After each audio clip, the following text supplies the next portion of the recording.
போட்டித் தேர்வுக்கு தயாராகும் அனைவருக்கும் அதிகமானக்கும் நான் ராஜ்குமார். டிஎன்பிஎஸ்சிலேருந்து 2 அப்டேட் கொடுத்துருக்காங்க. ஒரு நோட்டிஃபிகேஷன், அதே போல் ஒரு ப்ரெஸ் ரிலீஸ். சரிங்களா? ஸோ இந்த தகவல் தான் இந்த வீடியோவில் நம்ம பார்க்க போகிறோம்.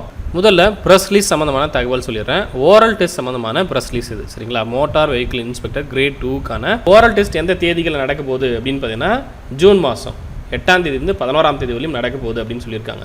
ஸோ இதை பேஸ் பண்ணி நிறைய பேர் டவுட் கேட்குறீங்க, சார் இந்த ஓரல் டெஸ்ட்லாம் நடக்க போகுது இல்லை, அதே போல் இப்போ டிபார்ட்மெண்ட்டில் வந்து ஒரு எக்ஸாமுக்கான நோட்டிஃபிகேஷன் கொடுத்துருக்காங்கல்ல, இது வந்து டிபார்ட்மெண்டல் எக்ஸாம். சரிங்களா? ஸோ இதற்கான நோட்டிஃபிகேஷன் கொடுத்துருக்காங்க. அப்போ டிஎன்பிஎஸ்சிலேருந்து மற்ற நோட்டிஃபிகேஷன்லாம் வந்துருமா? குரூப் 2 குரூப் 2 குரூப் 4லாம் சொன்ன தேதிகளில் இப்போ மே மாதம் குரூப் 2 குரூப் 2 சொன்னாங்க, அதே போல் குரூப் 4 வந்து செப்டம்பர்னு சொன்னாங்க, அந்த தேதிகளே வந்து அப்படின்னு நிறைய பேர் வாட்ஸ்அப்பில் கேட்டிருந்தீங்க இன்றைக்கி. ஸோ அதுக்காக தான் அந்த வீடியோவே நான் பண்ணியிருக்கேன். இந்த நோட்டிஃபிகேஷன் பார்த்தீங்கன்னா டிபார்ட்மெண்டல் எக்ஸாம். டிபார்ட்மெண்ட்டில் ஒர்க் பண்ணிட்டு இருக்கக்கூடிய கேண்டிடேட் மட்டும்தான் இந்த எக்ஸாம் எழுத போகிறாங்க. நோட்டிஃபிகேஷன் டேட் பார்த்தீங்கன்னா 29/4/2021. அப்ளை பண்ணுறதுக்கான லாஸ்ட் டேட் சரிங்களா என்னைக்கு அப்படின்னு பார்த்தீங்கன்னா மே 28 அப்படின்னு கொடுத்துருக்காங்க. இந்த எக்ஸாம் எப்போ நடக்குது அப்படின்னு பார்த்தீங்கன்னா 22ஆம் தேதி 30ஆம் தேதி வரலையும், சண்டேவை தவிர சரிங்களா மற்ற நாட்களில் எக்ஸாம் நடக்குது அப்படின்னு சொல்லியிருக்காங்க.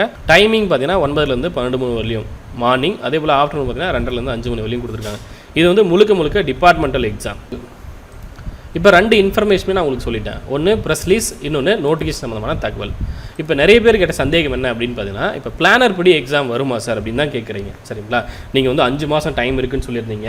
5 மாதம் டைம் இருக்கும், இப்போ நோட்டிஃபிகேஷன் வரதுக்கு வாய்ப்புகள் இல்லை, ஒரு 2 மாதம் டிலே ஆகுது அப்படின்னா 2 மாதத்துக்கு அப்புறம் நோட்டிஃபிகேஷன் வருது அப்படின்னா ஒரு 3 மாதம் படிக்க டைம் தருவாங்க நோட்டிஃபிகேஷன் வந்த பிறகு.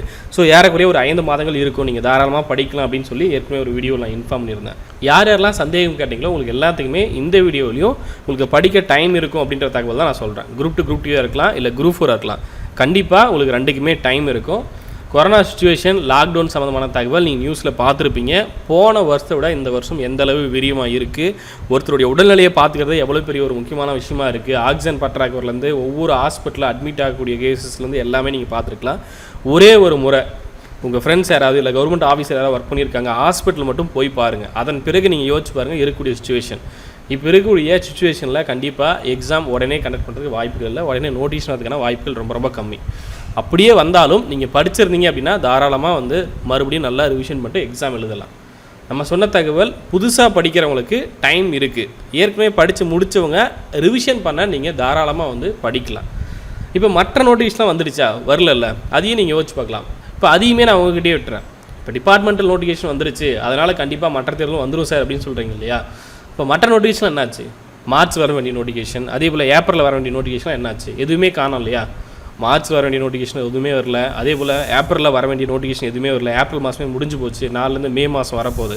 அப்படின் போது அந்த நோட்டிஃபிகேஷன் எதுவுமே வராமல் நம்ம மற்ற தேர்வுகளாக வந்துடும் அப்படின்னு உறுதியாக நம்பவும் முடியாது. ப்ளஸ் இந்த சுச்சுவேஷன் நான் சொல்லக்கூடியது சுச்சுவேஷனை பேஸ் பண்ணி தான் சொல்கிறேன். லாஸ்ட் இயரை விட இந்த வருடம் ரொம்ப மோசமான ஒரு நிலைமையில் இருக்கும். அப்படி இருக்கும்போது நம்ம உயிரை பாதுகாக்கிறது ரொம்ப முக்கியமான விஷயம். ஸோ நீங்கள் வீட்டில் ரொம்ப சேஃபாக இருங்க, படிங்க. சரிங்களா? டைம் உங்களால் எவ்வளோ படிக்க முடியுமோ அவ்வளோ படிங்க, ஒன்றும் தப்பு இல்லை. சரிங்களா? 8 மணி நேரம் படிச்சிருந்தீங்க அப்படின்னா இப்போ ஒரு 6 மணி நேரம் படிக்க முடியும்னா அந்த டைமை ஸ்பெண்ட் பண்ணி படிங்க. பட் உங்களுடைய உடல்நிலையை ரொம்ப பாதுகாப்பாக பார்த்துக்கோங்க, அது ரொம்ப முக்கியம். வீட்டில் பெரியவங்க இருக்காங்க அப்படின்னா அவங்கள ரொம்ப கேர் எடுத்து பார்த்துக்கோங்க. நோட்டிஃபிகேஷன் கண்டிப்பாக வரத்தான் போகுது, கொஞ்சம் டிலே ஆகும், அவ்வளோதான். சரிங்களா?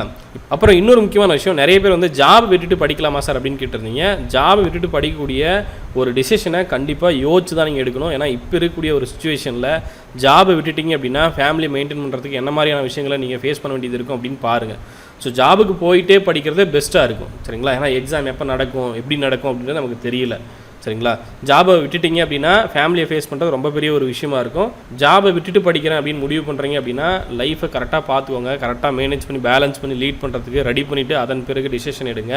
லாஸ்ட் இயரே வந்து 1 வருஷம் போயிடுச்சு, நிறைய பேர் பார்த்துருப்பீங்க. சரிங்களா? நிறைய பேர் ரியல் லைஃப்பில் நிறைய பிரச்சனைகளை பார்த்துருப்பீங்க. அப்படி இருக்கும்போது இந்த டைமும் லைஃப்பை பேலன்ஸ் பண்ணிக்கோங்க. சரிங்களா? ரொம்ப முக்கியம். படிக்கிறது மட்டும் இல்லாமல் ஃபேமிலி இப்போ இருக்கக்கூடிய வேலைவாய்ப்பை தக்க வச்சுக்க பார்த்துக்கோங்க. அது போக இருக்கக்கூடிய டைமில் தொடர்ந்து படிச்சுட்டே வாங்க. நிறைய பேர் வீடியோவில் இந்த டவுட் கேட்டிருந்தீங்க. ஸோ அதுக்காக தான் இந்த வீடியோ அப்டேட் பண்ணியிருக்கேன். யூனிட் 9 புக் பற்றி அப்டேட் மார்னிங்கே கொடுத்துருக்கோம். யூனிட் 9 புக் வேணும் அப்படின்றவங்க வெப்சைட்டில் ப்ரீ ஆர்டர் பண்ணிக்கோங்க, இல்லை ஃபார்ம் லிங்க் கொடுத்துருக்கோம், அதை செக் பண்ணி பார்த்துக்கோங்க. இந்த வீடியோ உங்களுக்கு லைக் பண்ணுங்கள், கமெண்ட் பண்ணுங்கள், மறக்காமல் வீடியோ ஷேர் பண்ணுங்கள். நன்றியுடன் அதிகமான குழுமம் கட்டளை தவம் ஆற்றலை வரும். நன்றி, வணக்கம்.